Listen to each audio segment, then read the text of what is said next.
The moment Zara walked into that conference room and saw him standing at the head of the table, she felt the floor tilt beneath her feet. It was him. The same jaw, the same broad shoulders, the same eyes that had looked at her with pure disbelief the night before, right before she'd thrown a glass of water in his face. She had done it without thinking. That was the thing about Zara. She never thought twice when someone she loved was in trouble. The night before had started the way most Friday nights did for her and her best friend Keisha.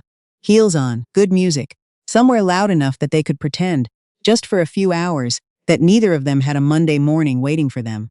Keisha had just come out of a brutal 6-month stretch, a breakup, a lease that fell apart, and a promotion she didn't get.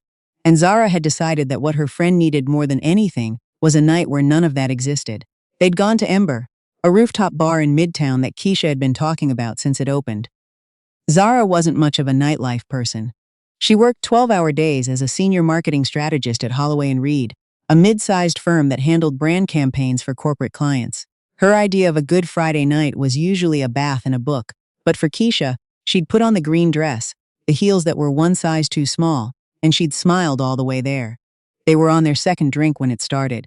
Keisha had gone to the bar to order, and Zara watched from across the room as a man slid in beside her friend. Uninvited, too close, his hand resting on the counter in a way that boxed her in. Keisha laughed, polite and uncomfortable, the way women do when they're trying to de-escalate without causing a scene. She glanced toward Zara with that look, the one that said, "Please come get me." Zara didn't hesitate. She walked over, picked up the glass of water sitting on the bar between them, and threw it directly at him. She said no, Zara said. Her voice was calm. Her hands were not. The man turned slowly. He was tall, well-dressed, the kind of handsome that probably got him out of trouble more often than it should. He looked at her not with anger, but with something that was almost worse. Quiet, measured composure. "I didn't touch her," he said. "You didn't have to," Zara said. His jaw tightened.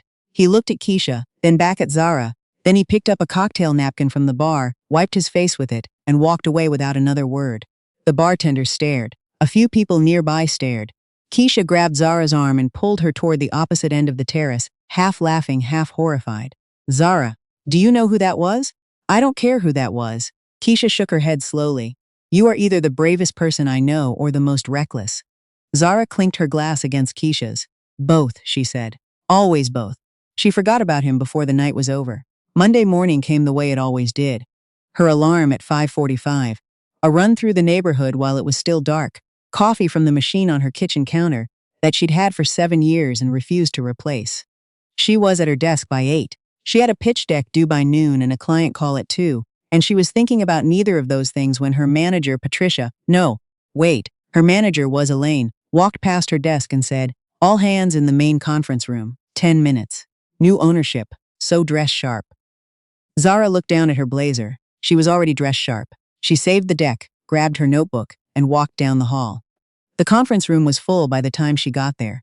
22 people from across the firm, most of them already whispering. There had been rumors for weeks. Buyout, acquisition, restructure. The kind of corporate noise that spreads through an office like weather. Everyone talking about it, no one knowing anything for certain. She found a seat near the back next to her colleague Lena, who leaned over and said, "I heard the new CEO is coming in himself, like in person. Today." "That's unusual," Zara said. "That's what I said." The room went quiet when the door opened. Zara's eyes moved to the front of the room on reflex, the way everyone's did. And then everything in her body went very, very still. He walked to the head of the table like he'd been walking into rooms like this his entire life.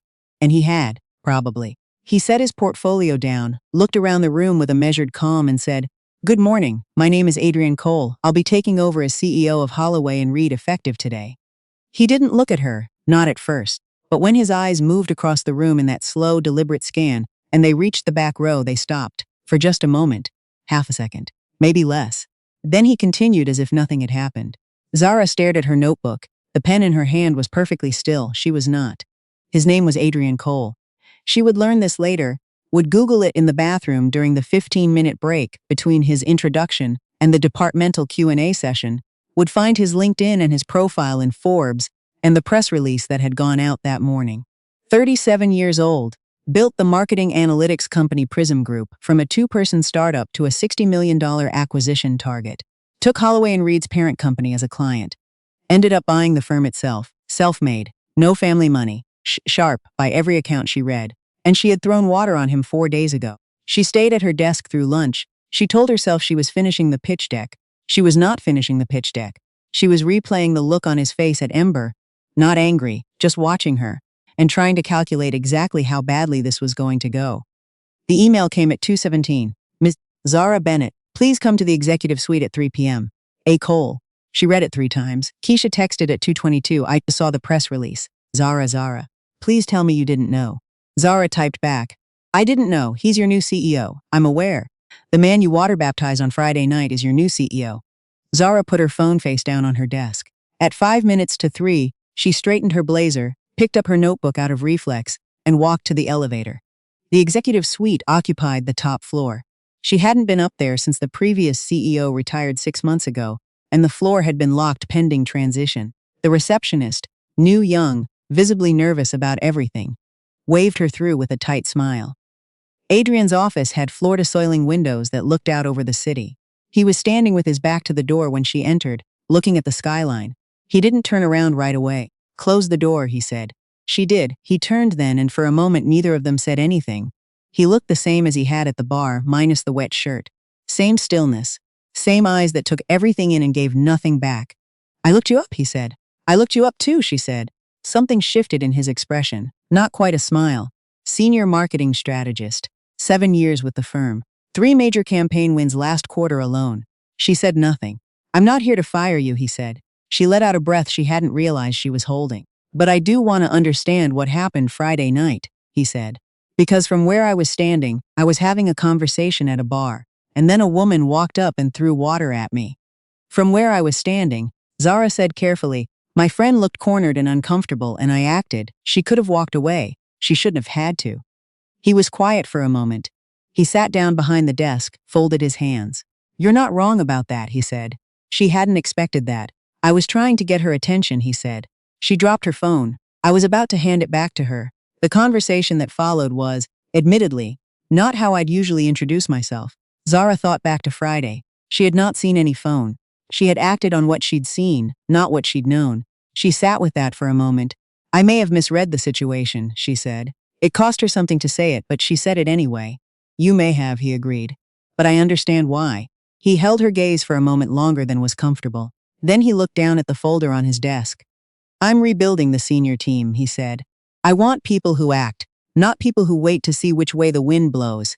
I'd like you to take point on the brand repositioning campaign we're launching next quarter. She stared at him. You're offering me a promotion. I'm offering you a project, he said. What it becomes depends on you. She walked out of that office 20 minutes later with a budget authorization, and absolutely no idea what to do with any of this. She called her mom from the parking garage. Her mom, Bet, answered on the second ring the way she always did. And before Zara could say a word, she said, You sound like something happened. Zara said, Good something or bad something? Zara leaned against her car. I don't know yet. She told her everything. Bet was silent through most of it, which was unusual for a woman who had opinions about everything from grocery store layouts to federal tax policy. When Zara finished, there was a long pause. So he gave you an opportunity, Bet said. He gave me a project. Same thing, baby. The question is whether you're going to let the embarrassment get in the way of doing your job. That was her mom. No softening, no preamble, straight to the thing. I'm not embarrassed, Zara said. Then you should be fine, Bet said. And then, after a beat, did he apologize to your friend? Zara blinked. I didn't ask. Maybe ask, Bet said, and hung up. The next 6 weeks were the busiest of Zara's professional life. Adrian ran the firm the way she imagined he'd run everything else, with precision and very little patience for slowness. He had a way of asking questions that weren't really questions, the kind where the answer was already there, and he was just waiting to see if you'd find it. He pushed hard, but he pushed fairly, and he never asked anyone to work a weekend he didn't work himself.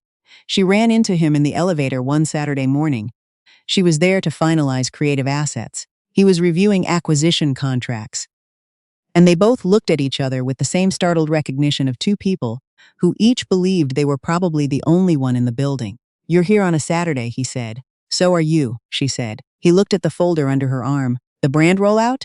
The brand rollout, she confirmed.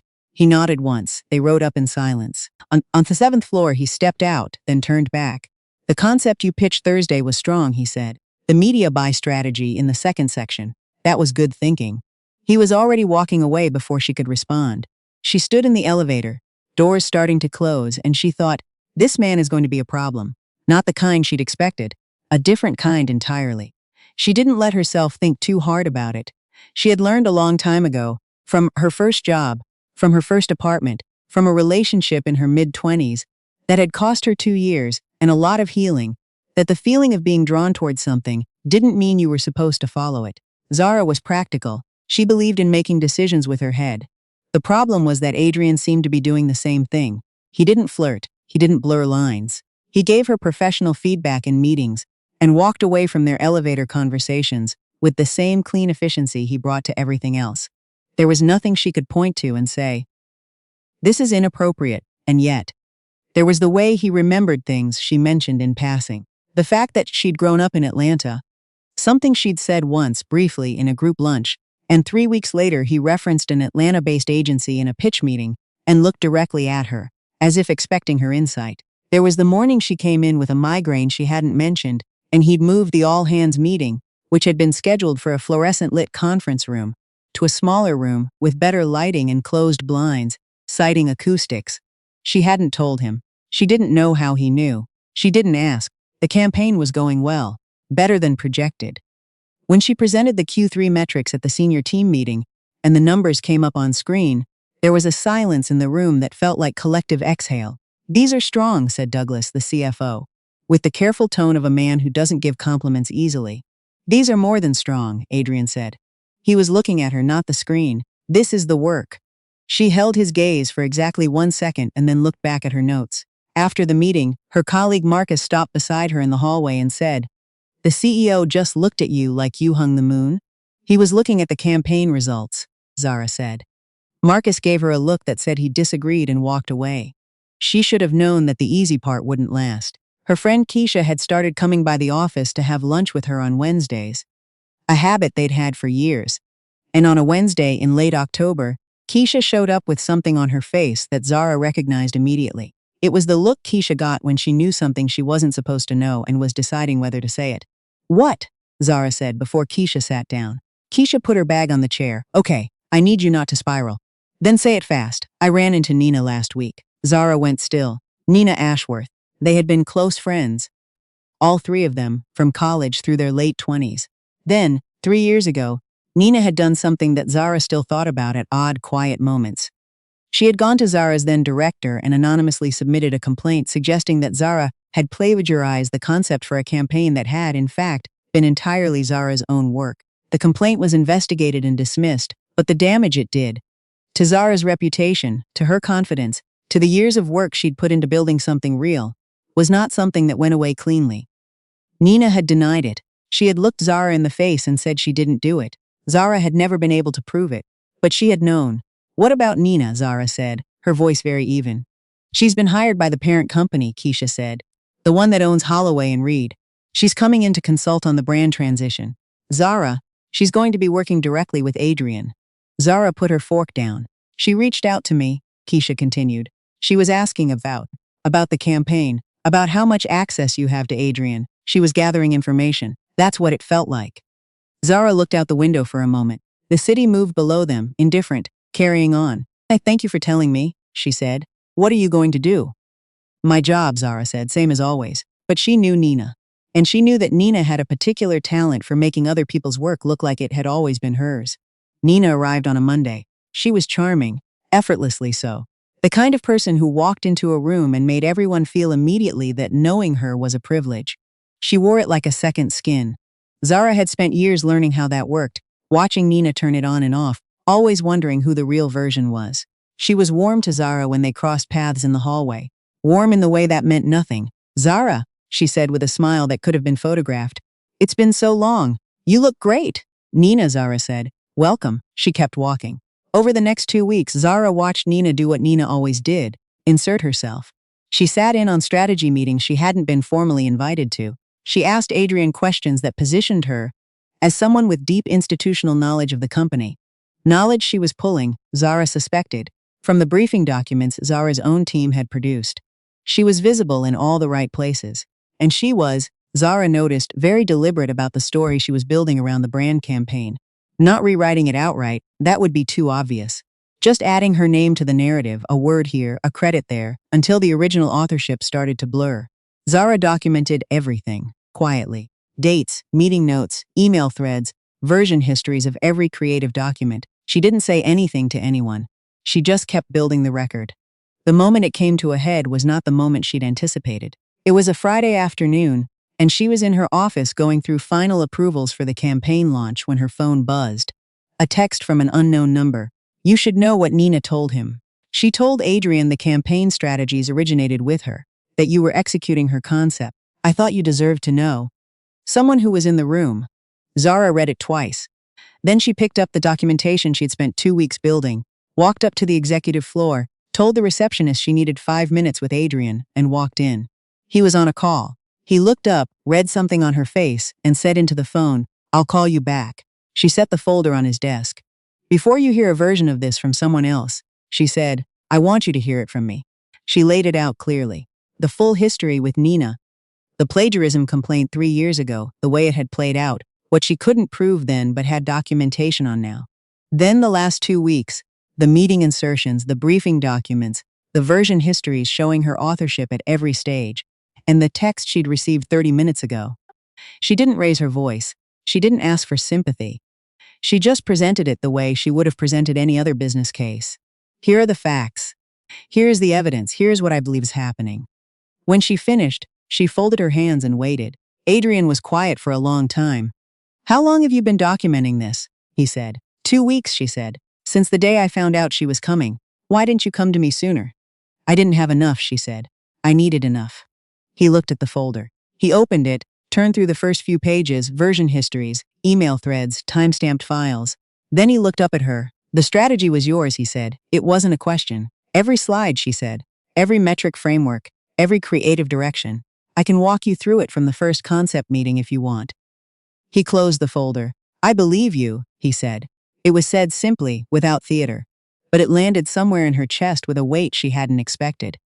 There's something else you should know, he said then. She waited. Nina came to me last week, he said. She made exactly the claims you're describing. I didn't act on them. I wanted to watch how things played out. Zara blinked. You already knew. I suspected, he said. I know your work, Zara. I've been watching it for 6 weeks. It has a particular quality. The strategy she described to me didn't match what I know of how you think. She was quiet for a moment. That's either very reassuring, she said, or a little unsettling. Probably both, he said. And this time he did almost smile. Nina was gone by the end of the following week.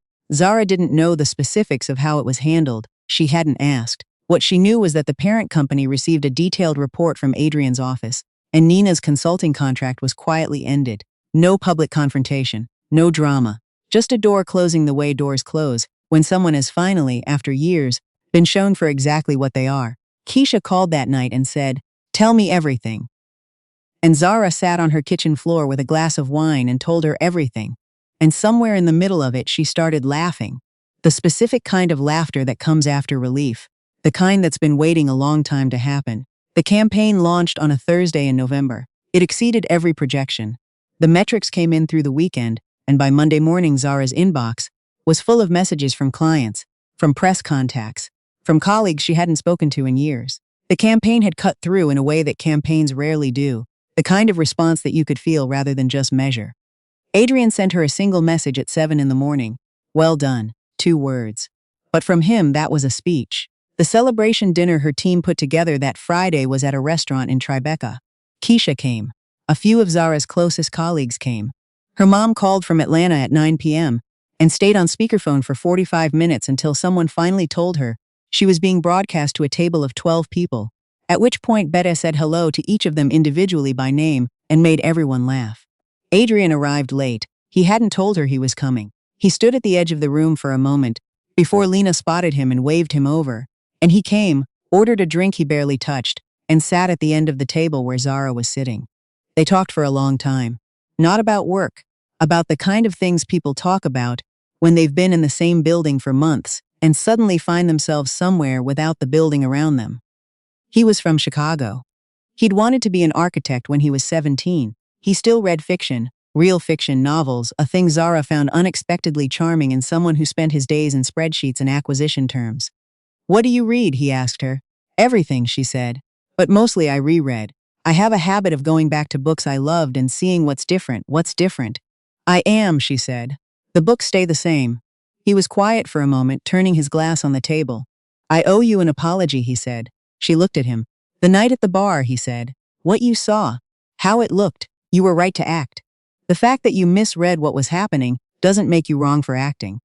I should have said that clearly in the beginning. She thought about what it cost him to say that.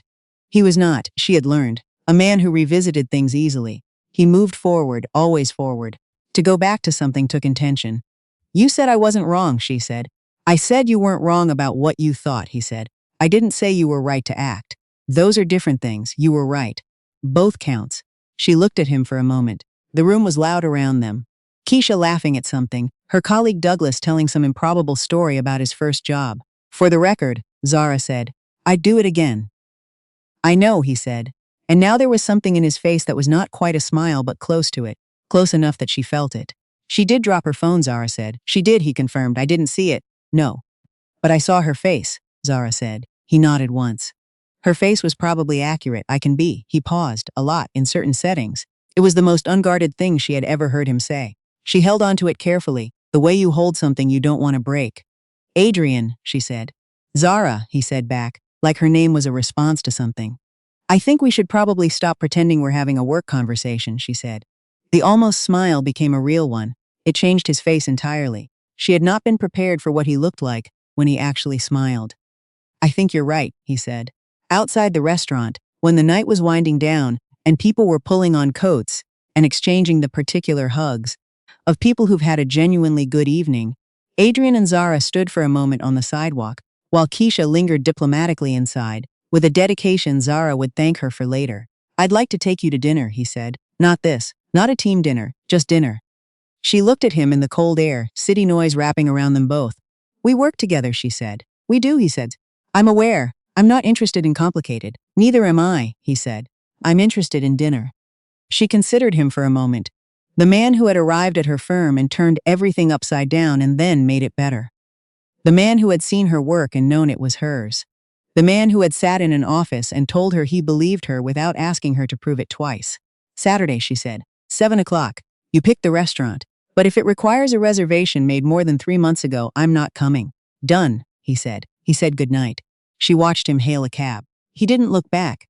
She would have been surprised if he had. It wasn't how he was built. And she stood there on the sidewalk for a moment before Keisha materialized at her shoulder with her coat and said, So, Zara said. Saturday dinner? Saturday dinner. Keisha put an arm around her as they walked. You threw water on your future boyfriend. We're getting ahead of ourselves, Zara said. Zara, Keisha said. The man smiled. I saw it through the window. I didn't know his face could do that. Zara laughed, and the laugh went up into the cold November air and disappeared, and she felt, for the first time in a long time, the specific uncomplicated pleasure of walking into something she hadn't planned. Her phone lit up as they reached the corner, a text from a number that was not yet saved in her phone, but that she recognized. The restaurant has a 4-month reservation wait. I know the owner. 7 o'clock. She shook her head, smiling at the sidewalk. She typed back, see you Saturday, and for once, she didn't second-guess it.